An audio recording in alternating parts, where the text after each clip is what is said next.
Hello friends, this is Molly with Soul School Tarot and Astrology, and I'm here with you guys today for a July 2020 love reading for my Aries and Gemini collectives. This is a reading for anybody with Aries or Gemini in their own or their partner's sun, moon, or rising sign. Also, Venus is very, very important. And also, of course, for my cross watchers. In other words, maybe you're actually dealing with somebody who has one or more of those placements, and the message will be to help gain some perspective, and the message actually might even be directed towards you. So definitely take things as they resonate.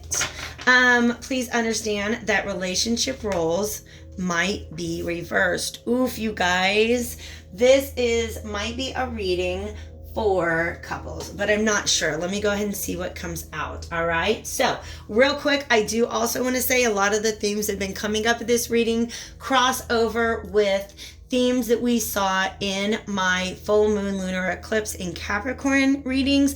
I just got those out. There's one for every sign. And again, use your sun, moon, rising sign, or ultimately any message that you feel drawn to. And that's also true for all of the messages on this channel, okay? If you guys don't know your moon, rising, or Venus sign, you guys can check out the link in the description box that will allow you to input your birth information and generate a super user-friendly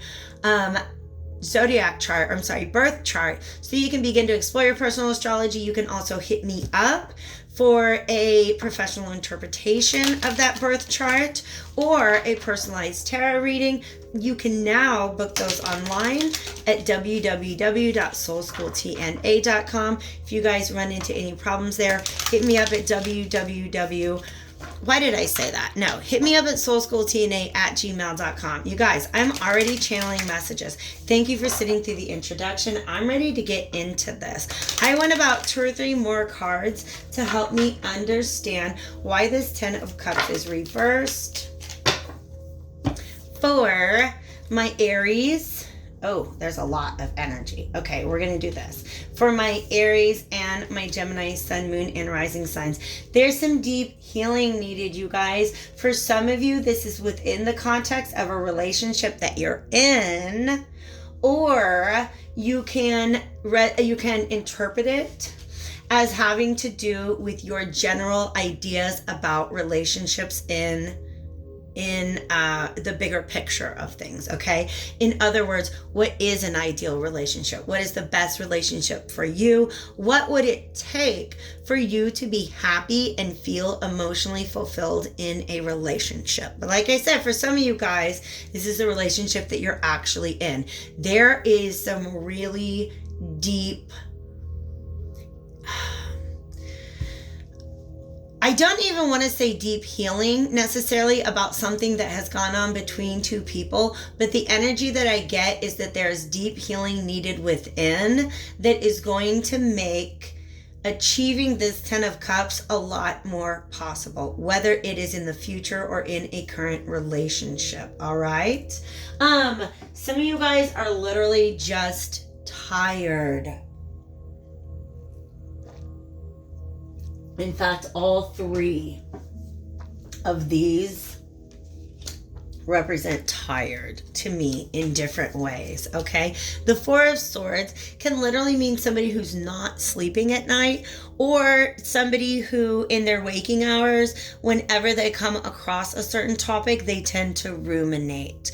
And ruminating is just kind of going over the same thoughts again and again and again. So in other words, you're not covering new ground, you're not coming to new realizations, you're just kind of repeating the same thoughts again and again.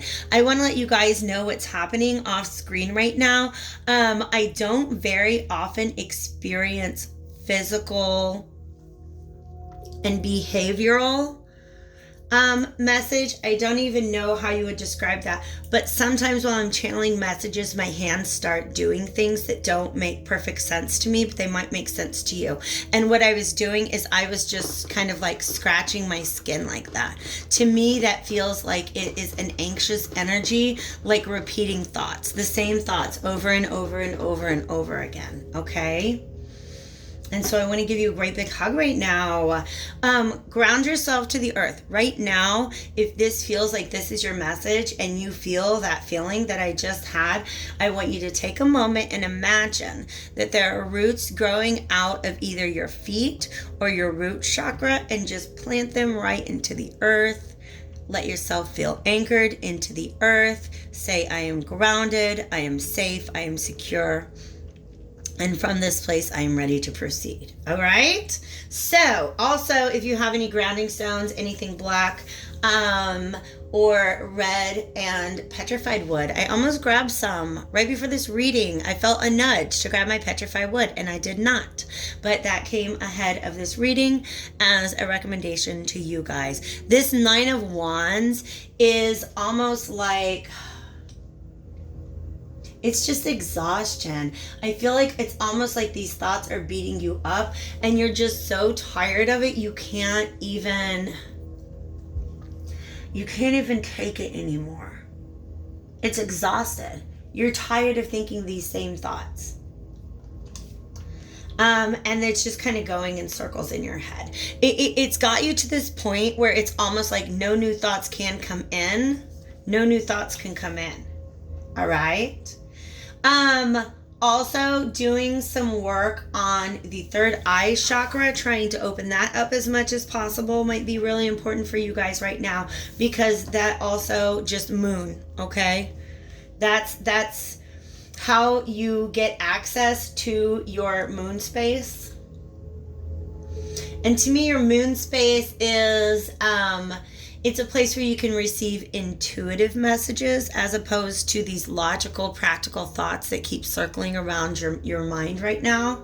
It's also a place where you can begin to move away from the mental, out of the mental body into the emotional body, to really feel what your environment is trying to tell you, to really feel what your emotions and your intuition are trying to tell you. For some of you guys, to feel what your dreams are trying to tell you. All right? Because this is where you need to go deep into your subconscious or unconscious mind, into your feeling space, into your moon space, in order to do this healing. All right. And here's the thing. These thoughts that you have are not unfounded. It's just that they're the only ones you're having right now.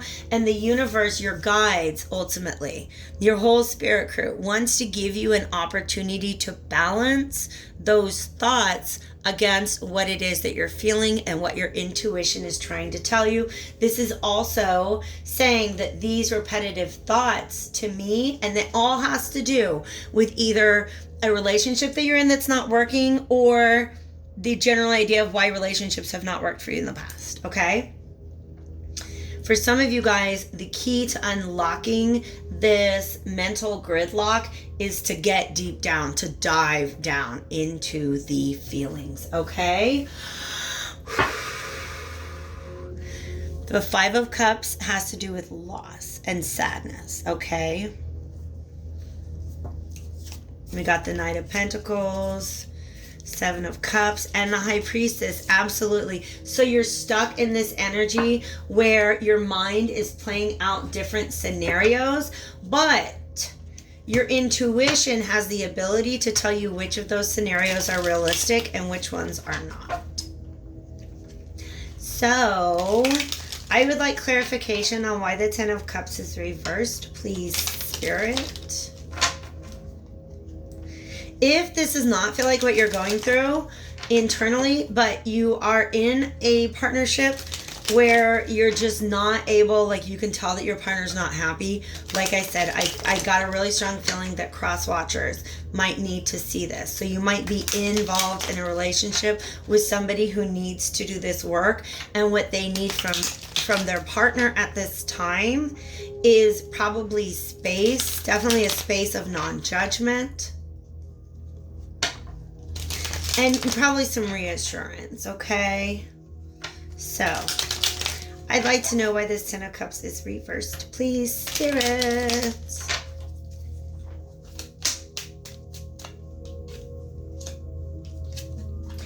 Oh, yeah, there is a... You guys, I feel like there's just a lot of changes going on right now. And this Ten of Cups, for some of you guys, this is your actual vision of the future. You're in a partnership and you guys are already talking about how happy you guys are going to be when you buy the house and you have the kids and you plant a garden, etc., etc. But right now, it's hard for you to have faith in that because of all the changes that are taking place around you.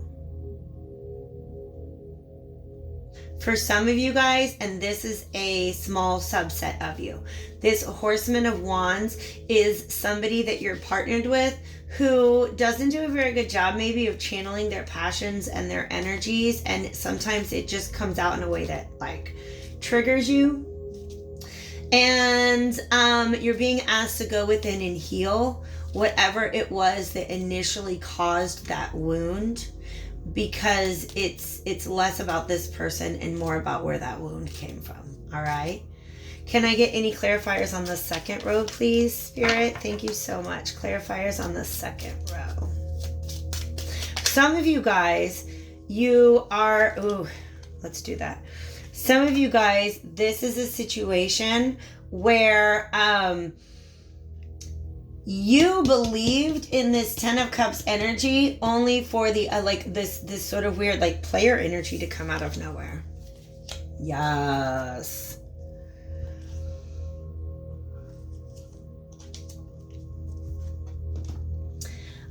What put you in this state? A very sudden and shocking realization.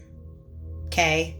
What put you in this state where you've got all of these thoughts circling around? It was something very real. Probably some information that came out to you.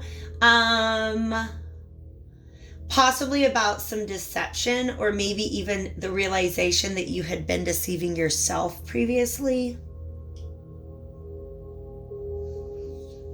There's a lot of mother energy going on, you guys, so I don't know what that means to anybody, but go ahead and take it as it resonates. Because we have the Moon, we have the Empress, we have the Queen of Cups. Those are all very open, receptive, psychic, intuitive, but they're also mother energies. Okay?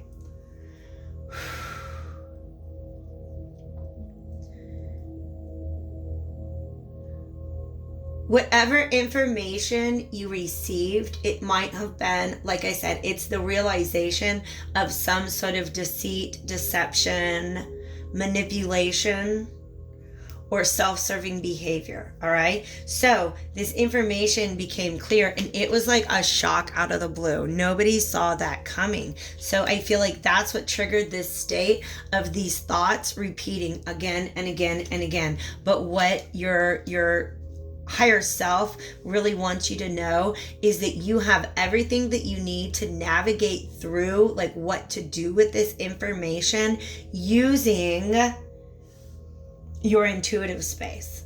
Do you know what I mean? Like, you've got to get in your feelings and listen to what your feelings are trying to tell you about that. That is what's going to be most informative to you at this time. All right. I'm going to go ahead and shuffle up this wisdom of the hidden realms because I do want some more clarification on that Seven of Swords and Tower energy. Please. Thank you, Spirit. Also, when we have the star with the Seven of Swords and the Tower energy, to me, that is the revelation of unethical behaviors. And what's going to happen is a healing where you get to move forward and renew yourself in this situation, but that probably is an energy that has not come just yet. This, the way you're going to get there is, like I said, going into your feelings and seeing what it is that they have to tell you. Because honestly, Aries, you guys want to act rather than think, or rather than feel. And for Geminis, y'all, I'm a Gemini moon. I know how easy it is for some like serious, heavy emotional information to come in, and you just keep it in your mental space. That's all you do. You don't allow it to permeate into your emotional space and really feel those emotions. You keep it in this mental space, and it's just bouncing off the walls. It doesn't really belong. Why did I walls? Why was that walls all of a sudden? Sorry, you guys. I don't know who I channel sometimes, but they're happy to be here with you. Talk to me about this Seven of Swords and Tower. Like, WTF, Spirit, where did this come from?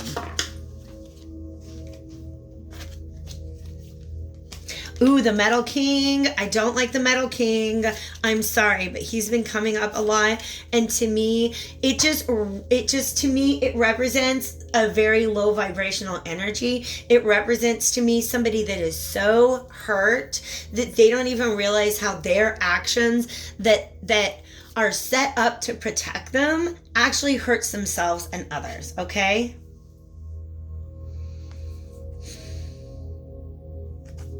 Some of you guys found out about some black magic. I'm going to be real with you. Because these two, the Metal King and the Altar Priestess, come on. That's some like dark stuff. Potentially. All right? But here's the thing, you guys. I almost feel like the presence of this Altar Priestess is letting me know that this is the exact kind of energy that you manifested from the place where you were at. In other words, if you were saying to the universe, or you did a candle spell or some sort of moon magic where you said, hey universe, bring me my counterpart, and this Metal King showed up, that means that there is a part of you that was in that Metal King energy. In other words, unwilling to open this emotional space. All right? Do you see that? Some of you guys are literally self-sabotaging because you're manifesting that which is hidden in you. All right? So look at the person that you made this discovery about, and it's hard. It's some real hard shadow work. But look at how their actions were a reflection of the place from which you manifested that. Okay? Whew. That was a lot that just came out, but I love you guys, all right? We're all learning and growing here. Let's talk about this Temperance, just this whole thing right here. I love this combination of energies. Can you help me to better articulate what that means to our Aries and Gemini collective? Thank you, Spirit. No, they want me. I like this. So this is for you, but then they want me to pull out another deck. The High Lord of Gratitude and Service. Selflessness, humility, conscious action. To me, it's the conscious action to move into this intuitive or emotional space. So now I'm shifting to another one. This is the Sacred Destiny Oracle. And these pictures are gorgeous. Gorgeous. So I want to clarify this really just the Temperance energy, but all of this beautiful, this Empress. Yeah. Yes. This, to me, each of these, like I said, they're mother energies, but they're also just representing anybody who's in their emotional space, willing to understand where their emotions come from. So in other words, when you have an emotional reaction to something, what are the experiences, memories, traumas that are informing that, right? Allowing you to nurture yourself when you're in that space is what's going to get you to the place where you can be open and receptive. You're not wearing armor anymore, and therefore you're not attracting people who are also wearing armor. Does that make sense to you guys? All right. So talk to me about Temperance. Temperance. Thank you so much, Divine Spirits of Love and Light. I feel good about this reading. I feel really good delivering it to you. Can I get one more, please? Yeah, yeah, yeah. And flexibility going forward. I love that, you guys. Absolutely. Leadership is an interesting card because I don't think it means what it's meant to mean. Leadership right here, like it's calling me to the polar bear. It's calling me to the star. It's calling me to a very, how can I say, North Pole, North Star kind of energy. Like I'm feeling cold, all right? So this star that we started off with, okay, means that whatever place you were in when you were trying to manifest this 10 of Cups, the reason why it didn't end up being this happy ending for you is I feel like there was, you just didn't know how awesome you are. I don't know how else to say that, okay? Because the stars that are here on her crown, aka she's in a place where she can tap into her own divinity. She's aware of her own divinity and what that means for who gets access to her cup. All right? But those stars are these stars, the way in which you are divine. You are unique, you are beautiful, you are special. You have the ability to heal yourself. You don't need other people to do that for you. And it's a beautiful energy, right? So I love how it's come full circle because this star is that star. And this star is guiding this polar bear through a kind of a cold, like a wintry period of time. And by the way, winter I associate with swords. So this is you going through your thoughts. You're this polar bear out on this tundra, if you will, right? And all you got to do is look up to that star. But up is within. You guys, up is within. You got to look at your own freaking greatness. It's right there. All you got to do is, you guys, look up. But the way you get that is by doing the feelings thing, okay?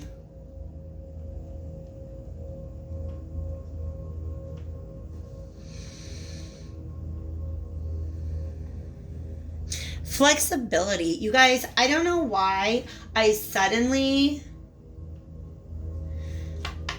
with this card, triggers a connection in my mind between the Horseman of Wands, the Nine of Wands, and the Temperance, which are all Sagittarius energy. Why? It's a tiger. Why does this make me feel about like Sagittarius? Maybe go watch the Sagittarius reading. What was it about? Oh, yeah. Okay. It was about love, that it was just about a situation that did not work out. If this 10 of Cups represents you and a partner that's not working out, or like a breakup that you've just gone through, definitely go back and watch the Sagittarius Virgo reading. For some of you guys, that's the reason why this popped out, okay? But also, be flexible, because once you find access to this emotional space, you're going to have to be able to temper the reason and the emotion, thoughts and emotion, okay? So being able to flexibly move back and forth between your mental and emotional body. If you guys need help with that, practice in meditation. Just a lot of times when we lay down to meditate, the reason why it's hard is because our thoughts are so dominant, and sometimes they're circling and exhausting, right? So what I want you guys to do there is just try to disconnect from those thoughts and shift yourself into a space where you're feeling. Okay? All right? That's my starting point for you guys to be able to get into that moon space. I did not mean for your reading to be like 10 minutes longer than everybody else's, but I hope it was helpful to you. I love you lots. Take care. I'll talk to you soon. Bye.